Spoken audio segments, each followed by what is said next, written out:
বাংলা সাহিত্যকথা চ্যানেলে সকলকে স্বাগত। আজ আমরা নাট্য সাহিত্যের রূপভেদের আরেকটি অধ্যায় নিয়ে এসেছি। এর আগে ট্র্যাজেডি এবং একাঙ্ক নাটক সম্পর্কে আলোচনা করা হয়েছে। আজকে আমরা ঐতিহাসিক নাটক সম্পর্কে একটু জানব। ঐতিহাসিক নাটক কাকে বলে এবং উপযুক্ত উদাহরণ দিয়ে একটি ঐতিহাসিক নাটকের স্বরূপ ব্যাখ্যা করব। শুরু করা যাক। রবীন্দ্রনাথ ভাষা এবং ছন্দে বলেছিলেন, সেই সত্য যা রচিবে তুমি, ঘটে যা তা সব সত্য নহে। কবি তব মনোভূমি রামের জন্মস্থান অযোধ্যার চেয়েও সত্য যেন। ইতিহাসের কোনো ঘটনা বা কাহিনী অদূর বা সুদূর কোনো সামাজিক বা রাজনৈতিক আন্দোলন অথবা রাজা বা রাষ্ট্রনায়কের জীবন কাহিনী নিয়ে গড়ে ওঠা নাটককেই বলা হবে ঐতিহাসিক নাটক। ঐতিহাসিক ঘটনাকে এই নাটকের মাধ্যমে রূপ দিতে হবে নাট্যক্রিয়ার মধ্যে দিয়ে।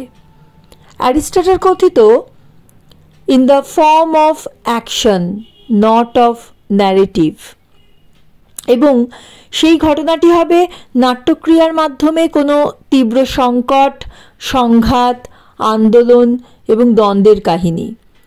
ঐতিহাসিক নাটকে অ্যারিস্টটল কথিত একটি শর্ত পূর্ণ মাত্রায় মেনে চলতে হবে, অর্থাৎ নাটক হবে জীবনের কোনো সংঘাতময় ঘটনার অনুকরণ এবং তা ক্রিয়া প্রক্রিয়ার মধ্যে দিয়েই ব্যক্ত হবে, বর্ণনাত্মকভাবে নয়। ইতিহাস থেকে উপাদান অনুকরণ করে প্রয়োজন মতো কল্পনার মিশ্রণই তাকে সজীব করে নাট্যকার একদিকে তুলে ধরেন অতীতের যুগচিত্র, আর অন্যদিকে নিরস ঐতিহাসিক সত্যকে রূপ দেন চিরন্তন ভাবসত্যের মর্যাদা বা মাধুর্য দিয়ে। ইতিহাস যেখানে অসংখ্য ঘটনার সময়ানুক্রমিক বস্তুগত শৃঙ্খলা, সেখানে সাহিত্য বা নাটক এক সার্বজনীন ও উচ্চতর ভাবসত্যের ধারক। ইতিহাসের বিশেষ কাব্য বা নাটকে নির্বিশেষে উত্তীর্ণ হয়। তো ঐতিহাসিক নাটকের যুগ ইতিহাসের পরিবেশকে বিশ্বাসযোগ্য করে রূপায়িত করার জন্য নাট্যকারকে ইতিহাসের পটভূমিকে বাস্তবায়িত করে তুলতে হয়, তাকে জীবন্ত করে রূপায়িত করে তুলতে হয়। সেক্ষেত্রে ইতিহাসের ঘটনা ও চরিত্রে কল্পনার কিছু রং মেলাতেই হয়। ইতিহাসের মূল সত্যটিকে কখনোই অতিক্রম করা যায় না। ইতিহাসের নাটকের মূল সত্য বা শিল্পরসের কোনো ব্যতিক্রম না ঘটিয়ে নতুন কোনো জীবন সত্য আবিষ্কারই হল ঐতিহাসিক লেখকের প্রধান কাজ। রবীন্দ্রনাথ ইতিহাসের ঘটনা অবলম্বনে রচিত কাহিনীতে ঐতিহাসিক ঘটনার অনুপুঙ্খ বর্ণনার চেয়ে ঐতিহাসিক রস সৃষ্টির উপরেই কিন্তু বেশি গুরুত্ব দিয়েছেন। ঐতিহাসিক নাটকে একদিকে ইতিহাসের মূল সত্য বজায় রেখে গভীর কোনো জীবন সত্যকে যেমন তুলে ধরতে হয়, তেমনি নাট্যক্রিয়ার সেই জীবন সত্য তীব্র দ্বন্দ্ব সংঘাত বর্ণিত হয়ে দর্শক মনকে আনন্দ বেদনায় আপ্লুত করে তোলে। বৃহত্তর পটভূমিতে জীবনের নতুন যথার্থ মূল্য আবিষ্কার করে দর্শক শ্রোতা জীবনের অর্থ নতুনভাবে বুঝে নেওয়ার সুযোগ পায়। তো ঐতিহাসিক নাটকে ইতিহাসের অংশ কতখানি থাকবে আর লেখকের নিজস্ব কল্পনা কতদূর স্থান পাবে তা নিয়ে কিন্তু বিতর্ক আছে। কোনো কোনো সমালোচক মনে করেন শুধু ঐতিহাসিক একটা পটভূমি থাকলেই তাকে ঐতিহাসিক নাটক বলা যেতে পারে, এমনকি একটিও স্বীকৃত ঐতিহাসিক চরিত্র না থাকলেও তা ঐতিহাসিক নাটক হবে। আবার কারো কারোর মতে ঐতিহাসিক নাটকে ঐতিহাসিক ঘটনা বা চরিত্রের ইতিহাস নির্ভর রূপায়ণ সুনিশ্চিত হওয়ার দরকার। তো ঐতিহাসিক নাটক একটা শিল্প সৃষ্টি, ফলত ঐতিহাসিক পটভূমি বা চরিত্র তাতে যেভাবেই আসুক না কেন, লেখকের নিজস্ব কল্পনারসে যখন ইতিহাসের যুগ পরিবেশ, চরিত্র বা ঘটনা মানব জীবনের দ্বন্দ্ব, বিক্ষুব্ধ কোনো অবস্থাকে পরিস্ফুট করে, তখন তা সার্থক ঐতিহাসিক নাটক হয়ে ওঠে।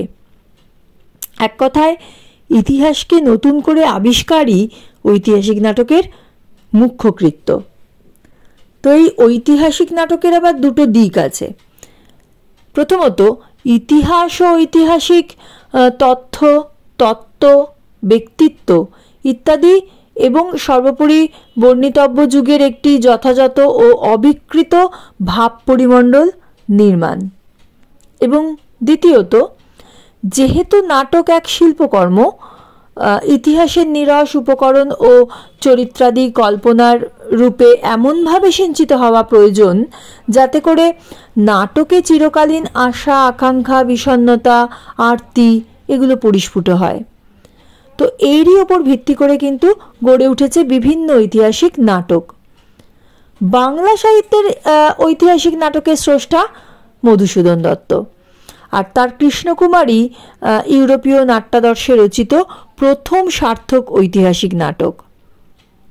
পরবর্তীকালে জ্যোতিরিন্দ্রনাথ ঠাকুর, গিরিশচন্দ্র ঘোষ, অমৃতলাল বসু প্রমুখ নাট্যকার ঐতিহাসিক নাটকে তাদের কৃতিত্বের পরিচয় দিয়েছেন।